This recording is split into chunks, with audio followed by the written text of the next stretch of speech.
Selamat siang teman-teman. Saya dari Binus University. Kita lagi ada di terminal Cibuleger. Iya. Di sebelah saya sekarang sudah ada siapa namanya, Kang? Pepi. Kang Pepi.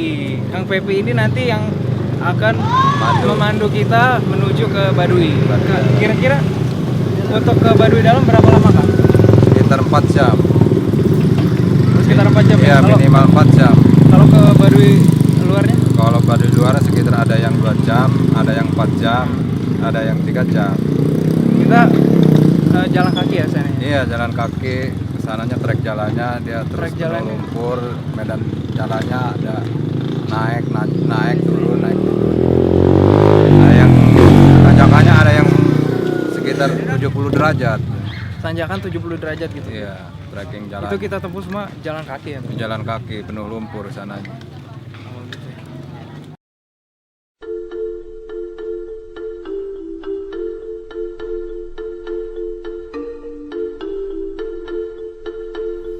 Perjalanan menuju desa Cibeo harus melalui desa Gazebo dan 6 desa kecil lainnya. Perjalanan kita ditempuh kurang lebih 20 km untuk mencapai desa Baduy Dalam. Cuaca saat perjalanan hujan dan deras. Namun selama perjalanan kami ditemani 3 warga suku Baduy Dalam dan 1 orang pemandu dari suku Baduy Luar. Walaupun hujan deras dan perjalanan kita sangat berat, kita melalui dengan semangat.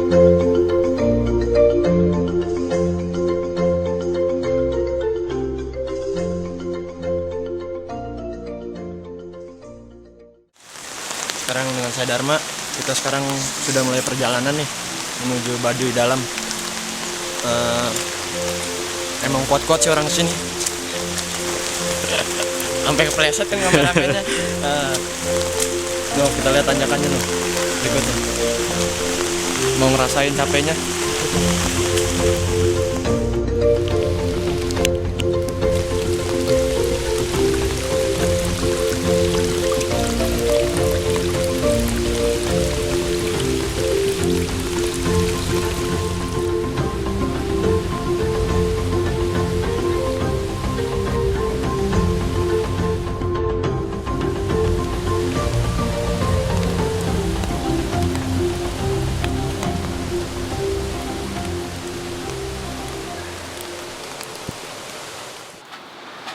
Ya, kita udah berada di desa Gazebo nih.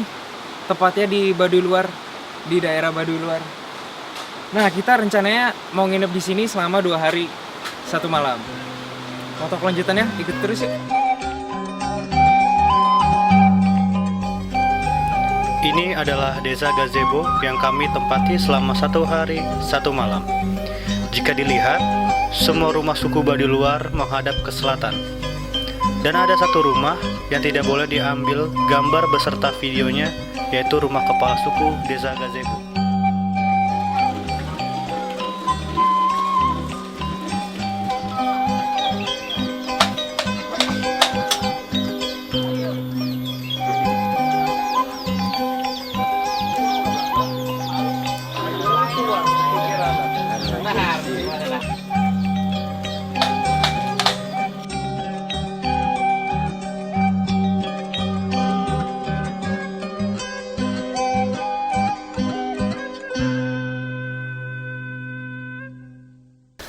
Ya, ini teman-teman, di sini ada salah satu mata pencarian dari suku Baduy Luar.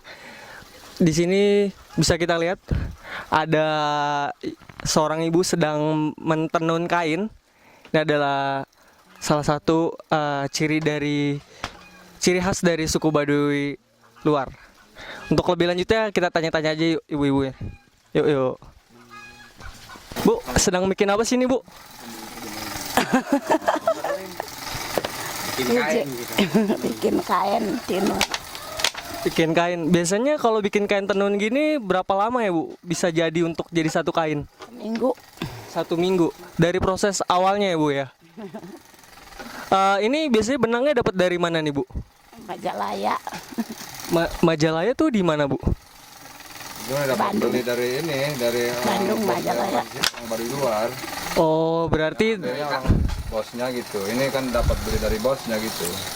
berarti ini dapat dari luar terus ditenunnya di sini. Biasanya dijual satu kainnya berapa tuh? 200. 200.000. Oh, oke. Ada ciri khasnya tersendiri gak sih Bu dari bedain kain baduy dengan kain yang lainnya? Bedanya dari mana tuh? Motifnya beda-beda gitu, Bu. Ada Ini putih, hidung, berem.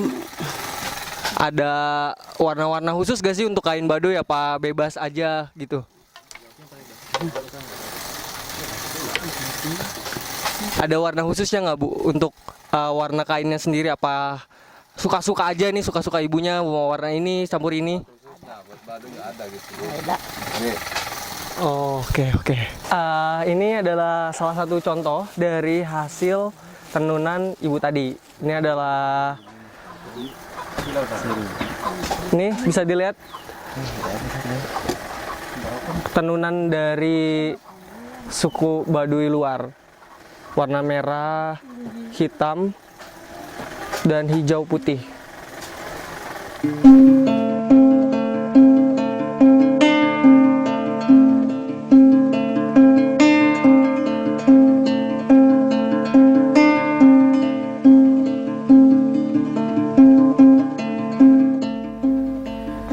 Penampilan fisik suku Baduy Dalam sangat berbeda dengan orang pada umumnya.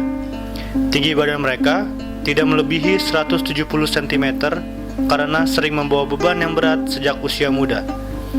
Dan perbedaan yang paling mencolok adalah dari kakinya, di mana kakinya mereka itu memiliki otot yang sangat besar dan telapak kakinya juga memiliki ukuran yang besar dan lebar.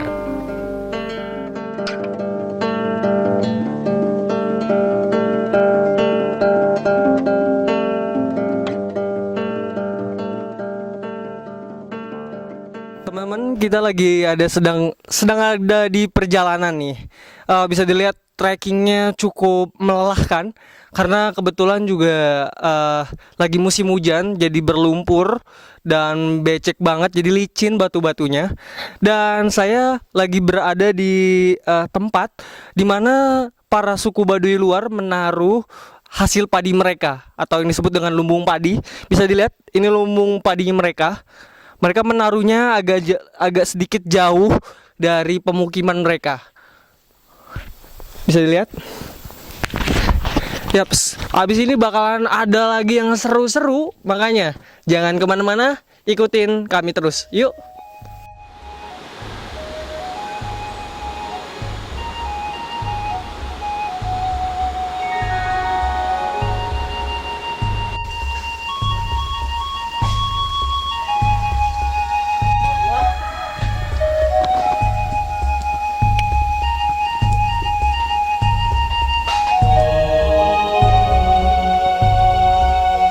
Ya, teman-teman, kita lagi ada di perbatasan antara Baduy luar dan Baduy dalam. Di sini adalah tempat terakhir untuk kita bisa ngambil gambar, ngambil video, ngerekam, pokoknya segala sesuatu hal yang berhubungan teknologi. Di sini adalah destinasi terakhirnya. Jadi makanya nggak ada di rekaman ini Baduy dalamnya, terakhir di sini soalnya. Dan di sini salah satu tanda dari perbatasannya adalah jembatan ini. Jembatan ini terbuat dari bambu. Teman-teman bisa ngelihat di sini tempat orang lalu lalang. Nah, buat teman-teman yang mau tahu keseruan kita nih, habis ini ada apaan lagi, makanya lanjutin terus yuk.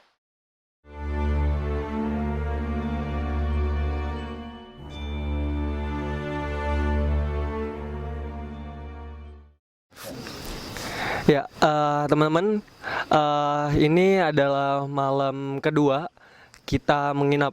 Sekarang kita lagi nginep di suku Baduy luar. Karena kebetulan waktu kita nginep di suku Baduy dalam, kamera, handphone, atau segala sesuatu hal yang berbau elektronik gak bisa diaktifkan. Jadi kita baru bisa nge-shoot untuk ngerekamnya ini baru di suku Baduy luarnya itu. Ya, saya udah bareng sama salah satu penduduk asli dari suku Baduy dalam. ada Kang Sangsang ya. Ya, udah bareng sama Kang Sangsang nih. Kang Sangsang, langsung aja nih. Apa sih yang kira-kira ngebedain dari suku Baduy dalam dan suku Baduy luar tuh kira-kira bedanya apa? Bedanya kan kalau Baduy dalam rumahnya kan panggungnya agak tinggi terus tanpa paku.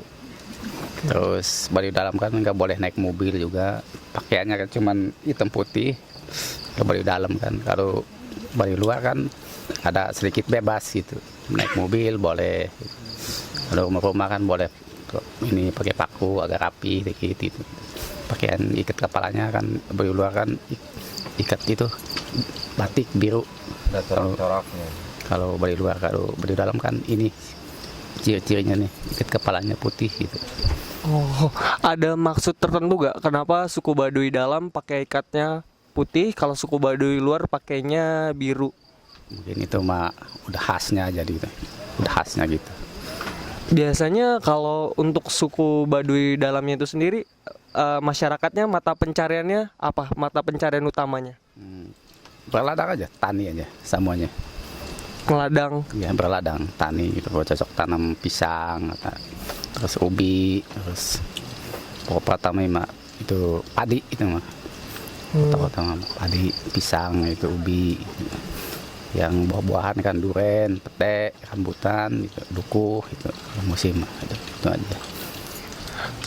Kalau di suku Baduy dalam pasti ada upacara adat apa segala macamnya. Biasanya bagaimana sih kalau misalkan ada suku Baduy dalam mau jadi suku Baduy luar atau sebaliknya gimana caranya?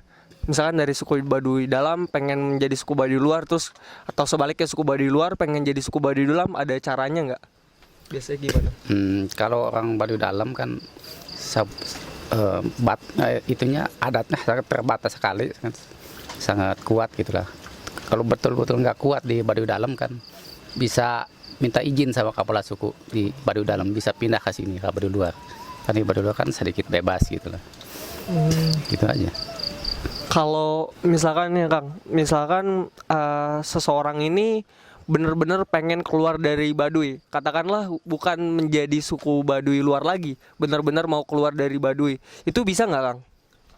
Bisa aja. Kalau betul-betul nggak kuat megang di wilayah Baduy bisa aja keluar Baduy pindah. Seperti ada contohnya kan Pak Haji Kasmin itu udah dulunya kan orang Baduy itu, malah orang yang kakeknya orang Baduy dalam itu. Terus ke Baduy luar, terus keluar Baduy sekarang itu udah niat mah nggak apa-apa itu. Jadi diperbolehkan ya sama kepala suku ya? Diperbolehkan kalau niat mah gitu. Terus misalkan sistem adat kepala sukunya itu gimana sih Kang? Kayak apakah berdasarkan keturunan jatuhnya kepala suku itu, misalkan saya kepala suku terus saya mau lengser, saya jatuhin ke anak saya, atau ada pemilihan atau gimana tuh Kang? Biasanya ada garis keturunan juga, terus ada dipilih juga sama leluhur, terus sama tokoh masyarakat adat juga gitu. Biasanya dipilih sama karuhun itu leluhur sesuai dengan itu lahir dan batin itu mah. Kebun nggak bisa sembarangan, tapi ada garis keturunan tetap gitu. Biasanya yang benar-benar mencirikan seseorang itu bisa jadi ketua atau kepala suku itu kepala adat tuh biasanya gimana? Apa dia harus apa dia harus orang yang sekitar umur berapa atau gimana tuh Kang? Ada tertentunya nggak? Itu mah kayaknya agak kelebihan daripada umum gitu. Segi obrolannya, segi dalamnya gitu, segi isi itunya seperti pengetahuannya gitu, lebih tahu lah segala-galanya gitu. Kayaknya gitu aja itu mah. Kan tadi Akang bilang tuh suku Baduy dalam nggak boleh naik transportasi, pokoknya nggak boleh berhubungan dengan kategori modern lah ya. Itu misalkan seandainya nih Kang ada seseorang misalkan suku Baduy dalam, mungkin dia lagi berladang atau kenapa tiba-tiba sakit dan itu biasanya kalau sakit apa ada gimana tuh Kang? Ada dukun di dalam apa gimana Kang? Kalau sakit sementara mah ada ada dukun di Baduy Dalam. Terus cari obat-obat dari alami aja, dari tuak-tuakan, dari daun-daunan gitu aja. Tapi kalau betul-betul nggak mempan, bisa aja nyari keluar gitu. Obat-obatan bisa. Oh, nyari obat-obatan keluar boleh tuh Kang? Boleh, tapi kalau nggak mempan di itu daun-daunan seperti alami gitu lah, bisa nyari Kalau keluar. seandainya udah nggak ada lagi di sana gitu ya, seperti gini ya, ada obatin di sini udah cukup lah. udah cukup Tapi ya, nggak mempan gitu. udah nggak ada hasilnya, dia bisa cari keluar gitu, Diperbolehin kayak gitu. diperbolehin gitu. Soalnya di sananya udah nggak ada lagi gitu, bisa dia cari keluar gitu. Kalau untuk pernikahan itu sendiri, perkawinannya di suku Baduy Dalam dan Baduy Luar ada perbedaan nggak, Kang? Apa sama aja atau gimana? Sistem pernikahan kayaknya beda. Kalau di Baduy Luar bisa milih sendiri, terus bisa cerai. Terus kalau di Baduy Luar kan, kalau di Baduy Dalam kan dijodohin gitu, terus nggak bisa cerai lagi. Oh, nggak bisa cerai. Nggak bisa kalau di Baduy Dalam. Seumur hidup ya Kang ya? Oke. Yang penting kalau di sana orang tuanya udah cocok gitu. Kalau udah cocok sama orang tuanya, dia dinikahin, nggak boleh cerai lagi gitu. Oh ya. Biasanya nih Kang, kalau misalkan kan setiap suku atau adat pasti punya aturan-aturan tertentu nih Kang. Kalau misalkan ada seseorang aturan, misalkan kayak mungkin dia nggak sengaja menggunakan telepon genggam atau gimana, misalkan dia melanggar adat dari aturan itu sendiri, itu biasanya sanksinya tuh apa Kang? Tergantung pelanggarannya itu. Kalau pelanggarannya cuman dikit aja bisa ditegur aja, kasih itu nasihat aja, diperingatkan aja. Kalau contohnya seperti naik mobil itu termasuk berat, pasti dikeluarkan gitu dari Baduy Dalam itu. Oh, langsung dikeluarkan di Baduy. Keluarkan, termasuk berat itu kalau orang Baduy Dalam gitu. Dari Baduy Dalam ke Baduy Luar gitu. Oh, Ada khususnya karena ada LP-nya di sini di Kampung Ciulu namanya, di Baduy Luar. Nggak sembarangan di Baduy Luar itu, ada khusus kampungnya. oh jadi berarti kalau misalkan dia melanggar peraturan, dia langsung dikeluarkan dari suku Baduy Dalam, langsung masuk ke suku Baduy Luar. Oke. Ya, makasih ya Kang ya atas pertanyaannya. Ya, itu tadi sedikit hasil dari wawancara bersama Kang Sangsang dan juga tadi sama Kang Pepi. Kang Pepi pemandu kita. Abis ini kita bakalan banyak banget nih, masih ada beberapa lagi keseruan-keseruan. Makanya tetap bareng sama kita terus ya. Ya, teman-teman, kita lagi ada di kampung suku Baduy Luar. Ini adalah kampung pertama jika diurutkan dari kampung Baduy Dalam. Jadi tadi kampung Baduy Dalam, perbatasan, dan ini adalah kampung pertama yang baru kita lewatin. Nanti kita nemuin sekitar 6 kampung lagi baru sampai titik poin di bawah itu yang tempat orang-orang turun dari bis. Masih banyak keseruan lagi, makanya ikutin terus yuk.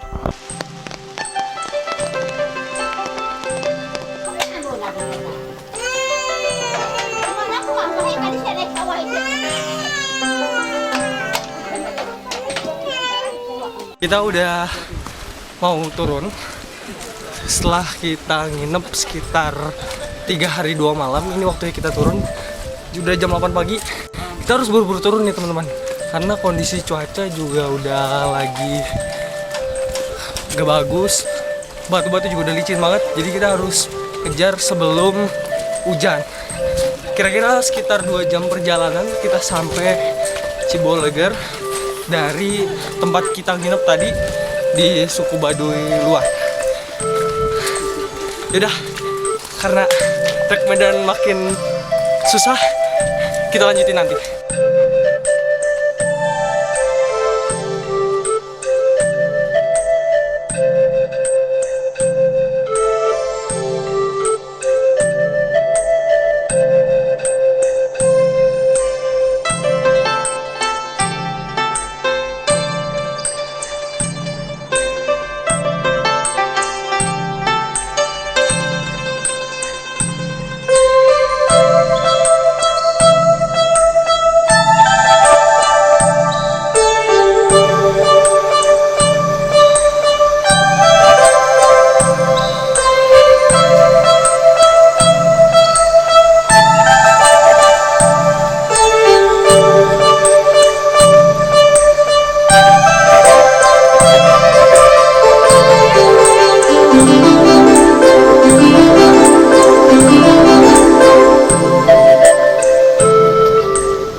lagi bareng gua Daniel. Sekarang gua udah balik lagi ke Ciboleger nih. Gua dari atas. Capek banget, men. Parah. Yo, Ada. men. Baru sampai. Lu dari mana, men? Baru sampai gila. Kita. Lu tadi di mana? Gua di depan, cuy. Gila. Tapi di luar dugaan nih.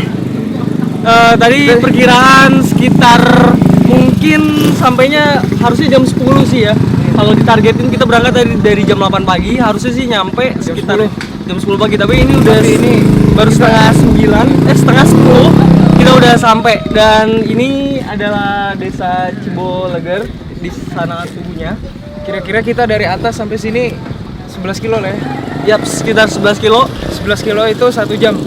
Yap, 1 jam. Terus kalau diruntut dari awal itu sekitar ada 7 desa. Kita ngelewatin 7 desa dari suku Baduy luar ke bawah itu sekitar 7 desa kita ngelewatin. Terus Bener ada banget. treknya juga parah banget ya. Capek banget nih. Capek banget. Terus treknya juga ya tadi tuh berat banget. Di sini adalah desa Cibolegernya, ini adalah titik poin di mana para wisatawan yang baru datang mereka harus berhenti dan melanjutkan Siap. ke atas. Ya, sekian mungkin ya. Kita mau istirahat deh. Mau makan-makan dulu, lapar kan. Iya, udah lapar banget, udah capek banget. Tapi Ya udah, gue pamit. Gue Junior Firdaus Imran. gua Daniel. Sampai ketemu lagi di tugas-tugas berikutnya. Dah.